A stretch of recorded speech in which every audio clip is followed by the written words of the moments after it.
narratives, right? Big names work, but you don't get the multiples that you do trading other ones. Yeah, BTC, ETH, Sol, Luna. Those are all good. Vulcan Forge. So Vulcan Forge falls under the gaming category, which is a narrative. It's not the one that it's pretty much impossible to hit a moonshot. Not true. Definitely not true.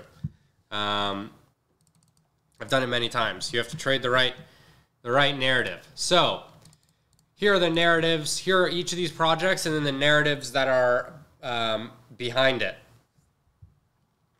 Cage, let me see. Cool, I'm going to check that out. Metis. It's an L2 to Ethereum. It solves a lot of the problem with their Andromeda network of the fees and the time to send a transaction.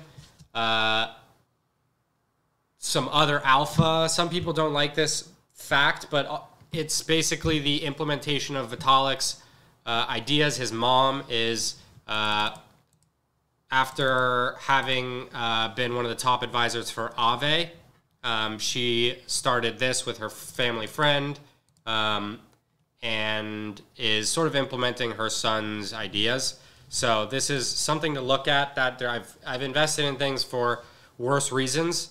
And so yeah, if you look up this, basically all of the stuff that Vitalik writes about, but he can't implement through Ethereum because Ethereum's he's not the lead developer anymore, and he would have to change the architecture. This is basically the implementation of his writings. Yeah, so if you didn't know, this is like the pseudo Vitalik's actually what he wants crypto to turn into through his mom and his family, his childhood best friend. They're building Metis.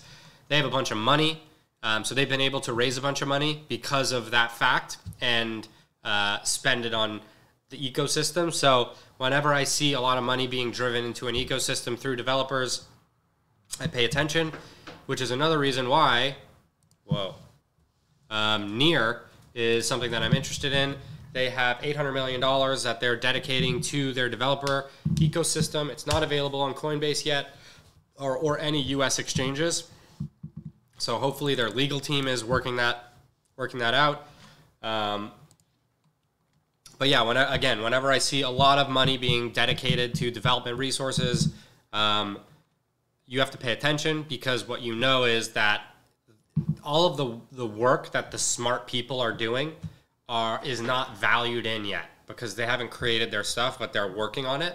And so as new projects come out, and also it's the coding language is Rust, which is the same as Solana. So a lot of the new developers that have learned Rust for Solana purposes, if for whatever reason they want to get into a slightly riskier, slightly earlier blockchain, I would look at Near. And especially if they're trying to build on Solana but they can't get any grant money, or they can't get any money to build their project, they might move to Near, because Near might give them $1 million to go build their thing. Yeah, I hold a lot of Sol. I'm not selling. I was gonna buy more Solana, but I think I'm pretty properly invested in it, and I don't know how much more I need of Solana. The passive income with the giveaway cards, yeah, at the moment we're just basically taking all the people that are active in the community, that are showing up and claiming their winnings for the week, and we're distributing. Right now I'm subsidizing it with my own Solana, but in the future it will be based on the revenue through royalties. You can actually check it out under giveaway card right here. This is what's happening. So at the end of the week we'll distribute all the money, and throughout the week, as we get whitelists, as we get NFTs for people coming on and doing interviews, we give those away as well. So Near Protocol. Then we have Oasis and Dusk. I've done videos on these. Now they're getting blurry in my head, so I'm not gonna let's see. I have to remember. They're all about privacy. The Dusk about privacy as well. Privacy and security. In the thesis here with these, with Offshift, and this is probably the lower one. So, okay, yeah. So the deal that we have going on with privacy is DeFi is obviously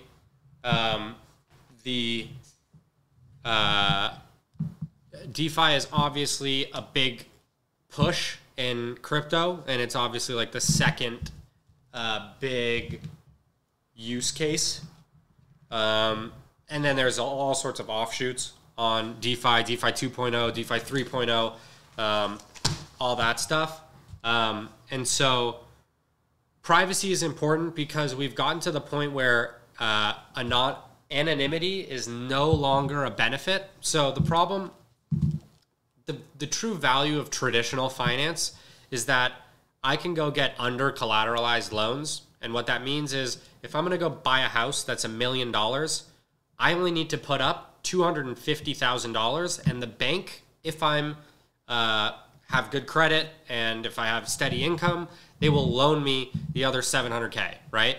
Which is important because it makes it so I'm able to purchase the property earlier, almost 3 times earlier than if I would have to get the full $1 million. And then the problem is if you waited to get that $1 million and the price probably went up too. So it's like an infinitely, it's like that level in Mario where you like keep running, but it never you never get to the end. So yes, Twill, you're able to get leverage.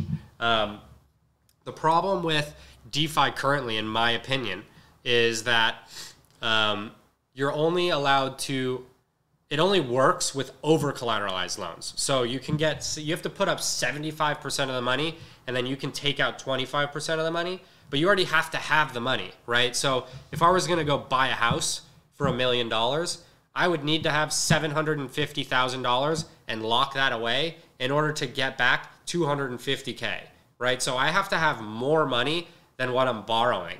And that doesn't make sense because now I can't use my $750 because that's locked as collateral. So I'm basically left with less money. And it works in some scenarios, but it doesn't work for doing a lot of the things that we need debt for, that debt is good for, in terms of making money, right? So like you could always go, you can get a DeFi crypto loan right now, and then you buy Ethereum with it, and Ethereum goes up and you make money, and then you got to hold your stable coin. So that's cool. That works.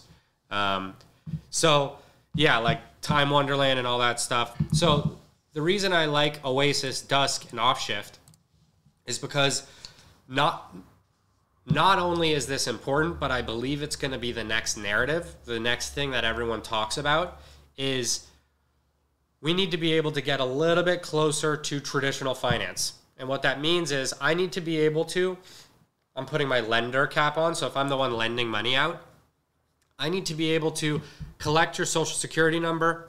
I need to know what your bank statements say. So I need to get your monthly bank statements. I need to know what your income is.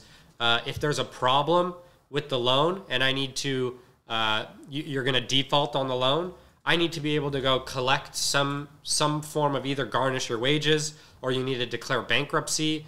There needs to be some mechanism for you to identify yourself in a way where I have legal recourse or something. So you can't just go get a loan and then disappear, right? That doesn't work because then guess what? I'm not going to give a loan for 8% or 6% or 3% if I know that there's even 1% chance that this person's going to be able to get away and take the full principal. So when you're lending out money and you're only making 3%, if there's any percent chance that you lose your principal, there's no reason to do it, right? Because if you lose your principal, you're never going to make back your principal. Never, never, never. You're only making 3%, which is a little bit. But when you have a lot of money and you're able to generate 3% on autopilot with traditional lending, then that's where you're going to go. So you need to be able to compete with traditional lending or you're never going to unlock this money that exists. And DeFi is always going to just be stupid if you're a rich person, right? Who are the lenders here? So you need to be able to upload this information to the blockchain without this information being public, right? So if I put my social security number in a contract with another person, I'm okay with the lender knowing what my social security number is. What I'm not okay with is that information going to the blockchain and then some hacker is able to just go and pull a list of all social security numbers of people who have got borrowed money on the blockchain. That's a disaster. It'll never happen. So what we need is privacy. We need ZK rollups, zero knowledge proofs. So you can put some information on a blockchain. The other party can verify it if they have the signature, but it's not public to everyone. So the information is contained in like a safe. The safe is public. It's on the blockchain, and either party can unlock that information. It's encrypted, but not everyone can see it. And then if there's a judge needs to get involved or whatever, one side of it can give the keys to the judge and say, unlock this, look at the social security number, et cetera, et cetera. So we need zero knowledge proofs. So we have L2s. We have a competition on the L1 with Near. And then we have 3 privacy or ZK rollups or optimism rollups type of projects. So those are the combination, the suite of things that I think crypto need to take the next step in growth. And if one of these is able to figure out ZK rollups and basically be the backbone of all of these financial transactions, that's $1 trillion pot that they're fighting for. So either one of these, and I think it'll probably be all 3 of them or a combination. We haven't really seen winner take all with DeFi, right? So you have Aave, but then you also have Compound, and you have a bajillion other AMMs, and you have all sorts of things that make up the DeFi ecosystem. How are we doing? Did I lose you guys? Chat's not going.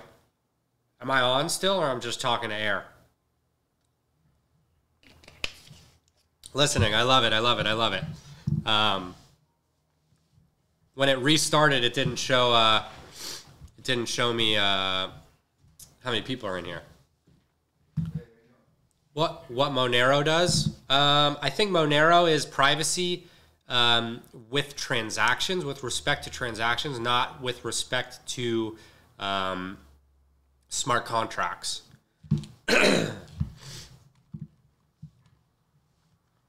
Any questions about this so far? So like these are like when we're talking about what am I going to invest in, and I'll look at Magic in a second. I'm looking at these.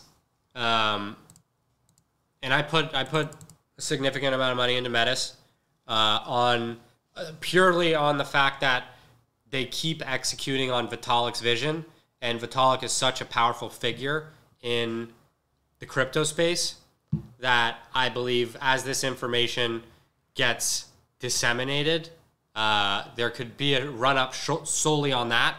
And then also they've been executing, and if anyone has tried the Andromeda network, they will know how fast it is. Yeah, so you would need to mix Monero and smart contracts. So the Monero, the privacy thing is good. It solves a different problem, right? So privacy was a big problem with Bitcoin, where it was like, I don't want you to know who I'm sending money to.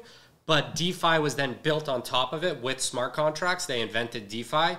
And now we need to be able to collect, like when I go get a loan from the bank, I have to submit my tax returns. I have to submit my bank statements, how much money I have in the bank. They want to know, they want my W-2s and my 1099s. They want all my income statements. They want my social security number for sure. So they get all this sensitive information, right, that I'm not going to put onto the internet, especially not with my name attached to it, because then anyone could just go through my finances. They can see what I paid in taxes. That's, you know, you never want that. I mean, maybe you want that, but so in order for DeFi to move on to the next phase of its existence, which is closer to traditional finance, where you can have under collateralized loans, meaning you put up less than what you're borrowing, because right now you can only put up more than what you're borrowing. Wow, Spider, I have $8 in Sol right now. Go, you got to go mow a lawn or go do something. Liquidations. I would not mess around. If you only have $8, I would not mess around in investing. You should not invest with $8. Nothing's going to happen. You're just going to lose your money. You don't have enough shots on the basket.